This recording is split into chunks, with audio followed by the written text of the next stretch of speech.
Добре, ако трябва... Аз ще ходя, ама няма да се гаща. Ако трябва да ме накара на сила, аз няма хора да си. Работата бе. Не искам, ама не знам, тъпо е ходиш на море, не знам. Тъпо е ужасно. Ако трябва ще ме накара на сила, ма няма стъпна на никакъв песък или на пепел. Какво те там? Аз не искам да ям морски дарове в малко, защото диките животни. Това майка ми и баща ми казаха, че ще ям октопод, някаква звезда. Само не кажа, че има шанс да ядете, какво се нарече, морски таралеж. О, да бе! Не. О, не, аз няма да пробвам такив. О, не. Само да кажа, че ако... Ай, те без няма ми се карат, те ще ми бършат много. Защото пред там има морски таралеж, ще махат бодлите. Ще ям морски създания. Да. Ще ям октопод, морска Ма няма звезда. само октопод, има и меса, такива обикновени си. Да, ама и те много...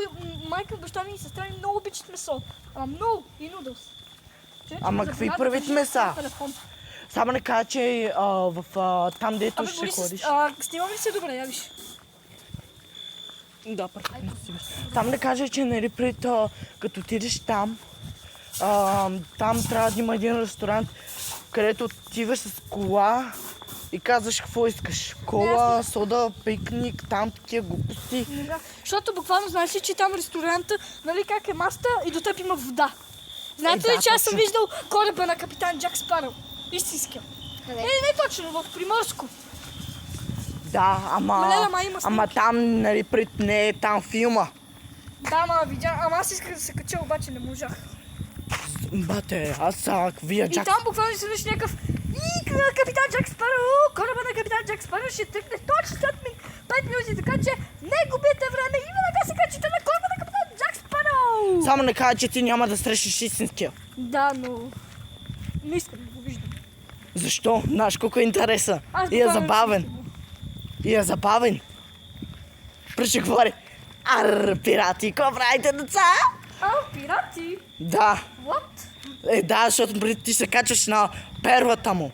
Още малко ти остава ти да снимаш от това. Знам. Аз не мисля да снимам, но ще снимам вас. Пред кораба му се казва перла. Черната перла или... Черната перла се казва. Черната перла, чакай. Да. Не снимай колата, защото той ще слезе, ще ни се кара на мене.